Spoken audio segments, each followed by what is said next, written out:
Ini mau ke rumah Pak Haji Sony. Pak Sony ini teman saya SMA yang paling jos, yang sering memberi inspirasi saya. Yuk kita ikuti perjalanannya.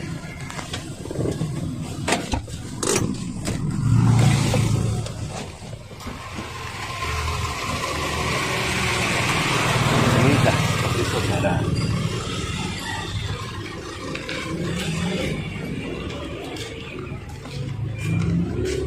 Assalamualaikum.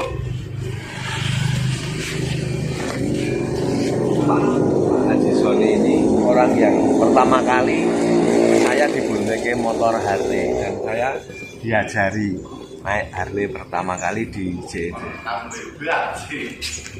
Gila. Waalaikumsalam Pak Haji. Ya. Betul Pak Dewan. Saya Selamat jumpa. Social distancing. oh ya, social distancing, lupa ya. Teman dekat tadi jadi lupa pakai salaman. Ini aneh Mas. Beliau ini teman saya yang paling kuat tekadnya. Enggak cocok, enggak bener, ribut sama dia capek. Tetapi Pak Sony ini yang mengeluarkan kata-kata yang indah. Dia berkata sama saya begini, Ji, wong ngarani kowe iki edian katanya. Karena dia tidak tahu kalau kamu tuh tiap hari diskusi dengan saya bagaimana proses itu berhasil. Yuk kita diskusi dengan Pak Sony. Jadi kata Pak Sony itu yang membuat saya kuat, orang nggak tahu kalau kamu tuh tiap hari bikin mau nyebrang lautan, tiap hari latihan renang sama saya, tiap hari kamu ngompo ban, tiap hari latihan napas, orang setiap hari aku sudah ngulur tali, semua saya persiapkan, tapi orang nggak tahu ngertinya kamu jugur laut, padahal kamu udah latihan tiap hari, udah saya tunggoni gitu. Itu yang menguatkan hati saya. Ini teman Pak Dewan ini teman dari SMA ini.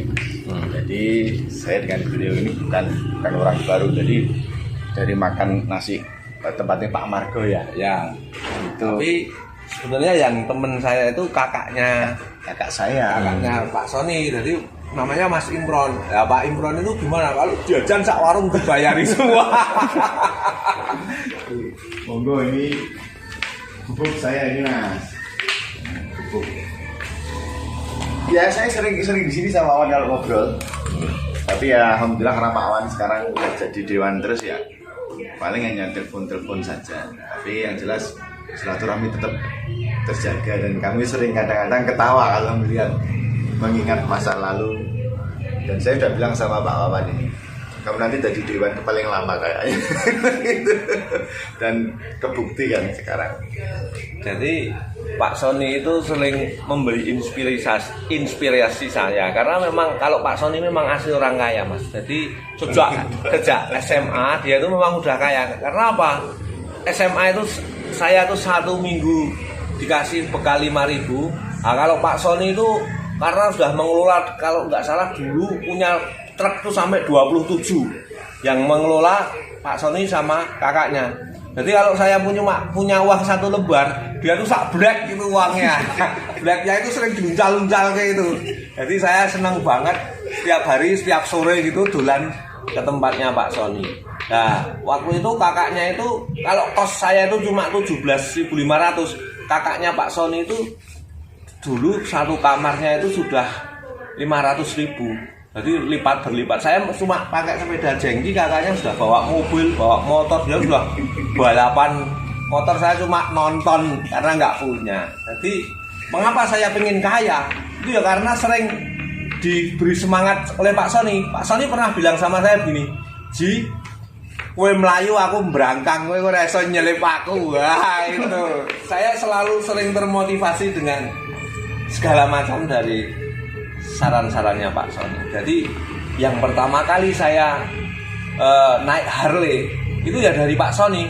Sehingga kadang-kadang saya juga ingin melakukan apa yang Pak Sony lakukan kepada saya. Saya juga sering pinjam uang kalau nggak punya, walaupun prosedurnya angele.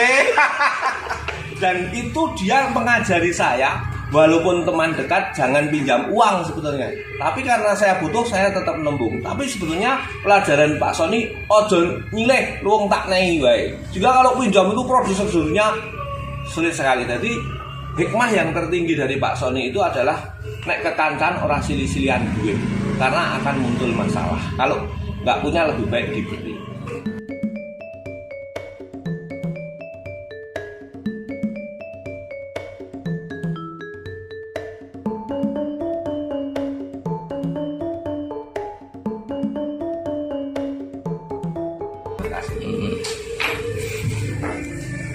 Iya Mas Wawan, itu saya senang sama ini, dekat sama inspirasinya. Itu memang di antara anak-anak muda pada saat itu pemilu tahun 2000 berapa ya, 2004 Pak ya, itu ya inspiratifnya memang luar biasa. Keyakinan sama keteguhannya itu yang saya kadang-kadang saya juga ngiri, orang tetap teguh, istiqomah, kuat, itu luar biasa menurut saya. Dan alhamdulillah kan tercapai juga kan Pak Dewan ini. Dan ini ya, kalau nggak salah yang periode kedua nggak salah ya. Tapi jeleknya dia satu Mas, dia nikah nggak undang saya, tapi saya datang juga, saya cari alamatnya ketemu akhirnya. Ini temennya papa ini, saya bilang dia. Saya cuma dapat ini dengar dari teman dekatnya dia, Mas Isroji, kebetulan juga asistennya beliau ini. Saya tanya, ini Pak Wawan jadi nikah enggak? Jadi Mas, nanti malam nikahnya di mana? Saya nggak ada undang, ya saya datang aja. Dan saya diketawain teman-teman itu. Oh, udah diundang atau kau bin? Aben, oh sing undang gue ya. Sok lalen saya bilang. Karena apa? Saya kadang-kadang acara yang penting itu sering nggak mengundang Pak Sony karena saya takut dia tuh berani ngomong di mana-mana. Sering kadang-kadang itu lupa ini acara penting dan enggak, dia tuh sering nyeneni saya gitu. Ini Pak Sony memang sudah kaya ya. Jadi orang kaya itu dia tidak kaya secara tiba-tiba ya. Jadi memang ayahnya itu saya sudah sering ngobrol, memang sudah kaya sekali. Jadi memang dalam agama sendiri dikatakan ya, jika mencari istri, pilihlah karena 5 perkara. 1 karena hartanya, 2 karena keturunannya, 3 karena kecantikannya, 4 karena agamanya, yang 1 apa ya, saya lupa ya. Tapi agama, kebetulan Pak Sony itu istrinya juga orang kuat, Pak Sony orang kuat, ditambah dia sendiri pinter cari uang. Nah, jadinya ya punya keraton kecil-kecilan. Enggak lah Mas, biasa saja, yang penting disyukuri. Karena saya sendiri tidak menganggap seperti itu. Mas Wawan ini aneh-aneh aja nih. Ini Mas, ini saya peroleh di daerah saya di Madiun Porogo sana, itu banyak sekali rumah-rumah begini nih dipugar. Karena kan banyak yang sudah sukses kok sekarang itu. Ada yang dari luar negeri sukses, ada yang jadi pengusaha sukses. Kemudian rumah-rumah model begini tuh sudah diganti model-model yang yang modern sekarang ya, Spanyol, model Taiwanan gitu. Jadi ya sayang, makanya ini saya beli di sana murah. Kemudian saya rakit lagi di sini seperti ini. Jadi Pak Sony itu memang dilahirkan orang punya dan dia pintar golek duit. Jadi tidak hilang dari garis keturunan sebagai orang kuat, itu tidak hilang.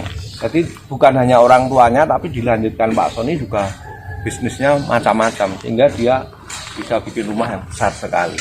Nah, ini yang selalu menyemangati saya pengen kaya itu seperti itu. Tetapi sekali lagi, untuk kaya permulaan itu tidak mudah. Kalau saya dulu pertama kali mau utang aja sertifikat nggak punya. Pak Sony sertifikatnya sudah segini. Nah ini loh, yang jadi masalah itu sebetulnya akhirnya kaya itu ukurannya siapa dan perbandingannya siapa. Nah, kalau dia sejak lahir sertifikatnya sudah segini, sementara punya bapak saya itu masih letter C. Jadi kalau perbandingannya itu tidak sama.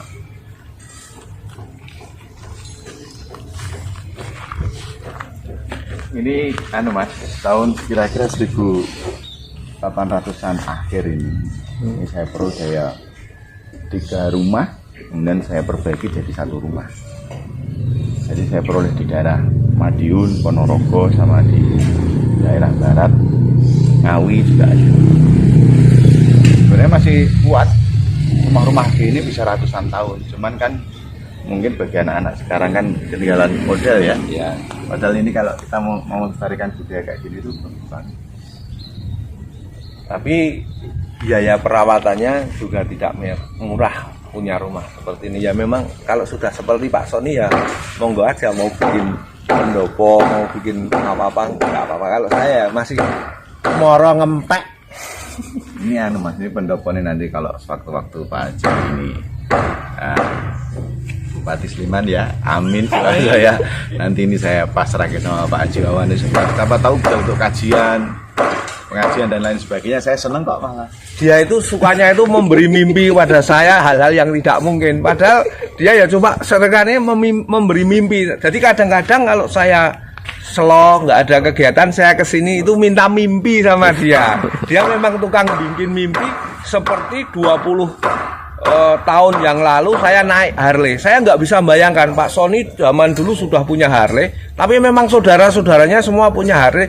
Saya dipinjami latihan di JEC, dan ternyata sekarang saya juga bisa naik Harley. Itu tidak akan saya lupakan. Dan Pak Sony selalu membuat saya bermimpi, tidak pernah berhenti.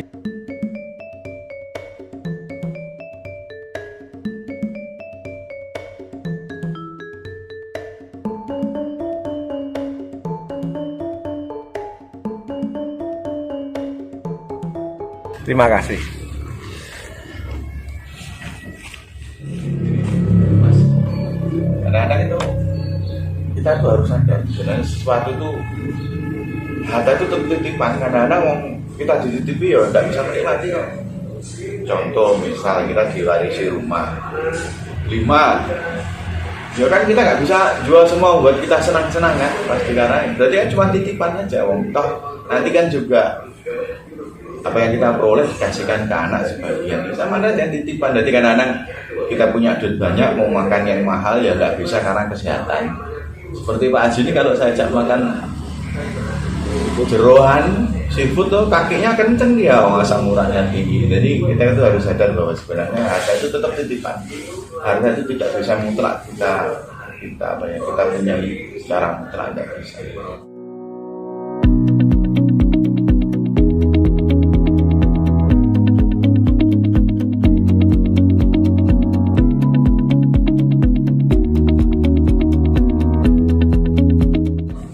Kadang-kadang itu dalam Islam itu harus berbagi itu ya zakat itu. Dan kalau bisa saya berimbau ya bagi teman-teman inspirasi teman-teman saya itu ya ini Pak Haji Wawan ini salah satu di antara beberapa teman saya yang sukses ini ya Pak Haji Wawan ini.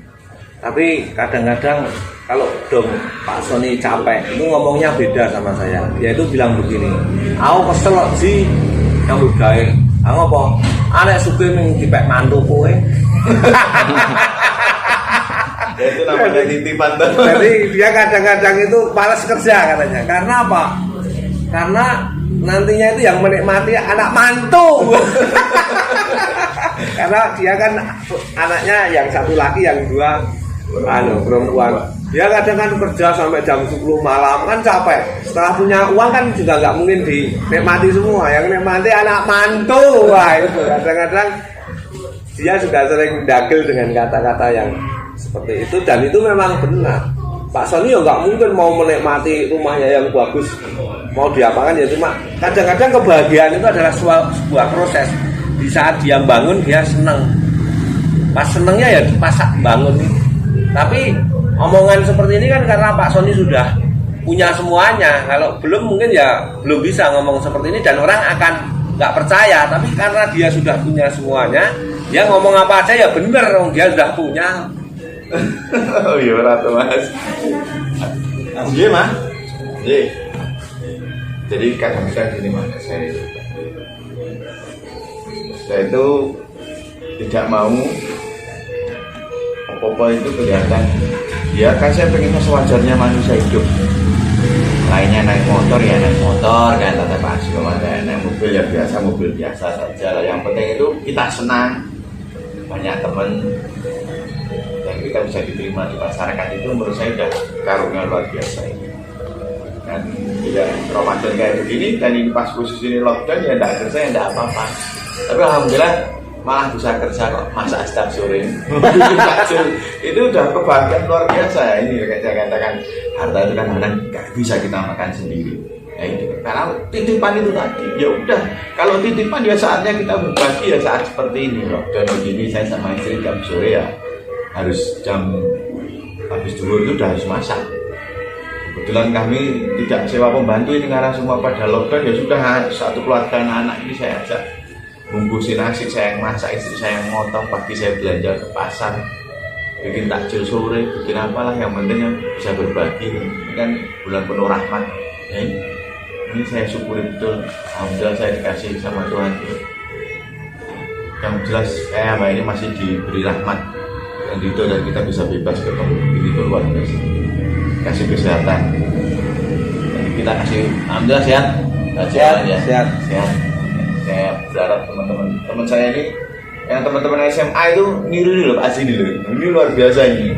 Diinjak tidak meletet. Ditarik tidak putus. Dilempar ke atas, jatuh ke tanah bangun lagi. Karena ada yang ngajari, Mas.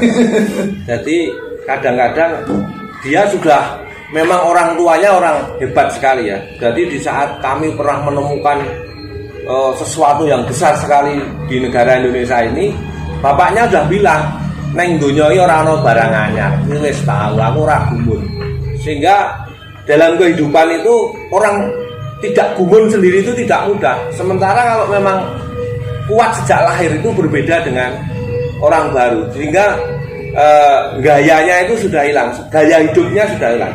Sebetulnya kalau kebanyakan pengusaha muda itu kadang-kadang habis di gaya hidup.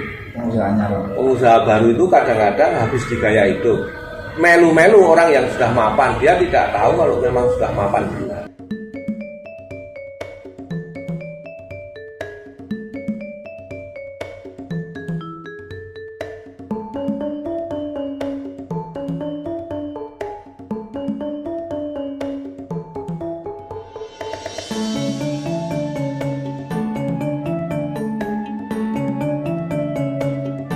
Yang pemiliknya nggak ada, jadi saya masuk ya. Ini ada kolam renangnya. Nah, yang saya senang ini dekat kolam renangnya ada musolanya. Nah, ini musolanya. Musolanya kelihatan sekali kalau musolanya dipakai terus karena itu ada bantal-bantal kecil ya, kalau capek.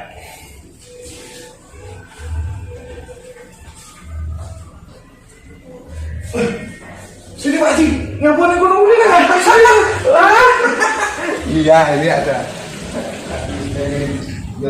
Itu ala rumah biasa Mas, tidak ada yang istimewa. Yang penting rumah itu bagi saya itu nyaman, bagi saya, bagi anak istri saya, dan bisa menerima tamu dengan baik itu sudah luar biasa kalau saudara-saudara kesini. Tapi ya salah aja. Jadi Pak Sony itu memang udah ngajari saya. Ji, gaya omahnya aja tingkat. Besok nek tuwa kowe wegah nek ning lantai loro. Saya baru merasakan dan tahu itu baru sekarang. Ternyata memang kalau bisa tidak tingkat itu lebih bagus. Tapi kan memang membutuhkan tanah yang luas.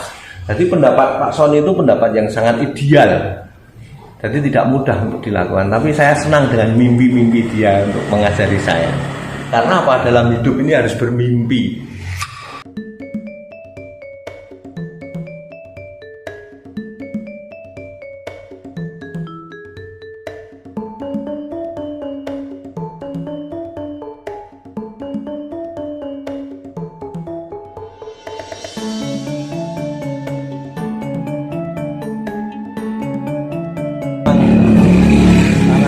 Luas banget, pintunya aja sudah. Dan ya sudah nggak bisa ngomong ya kalau ketemu Pak Sony. Tapi memang saya kenal orang tuanya ya memang begitu.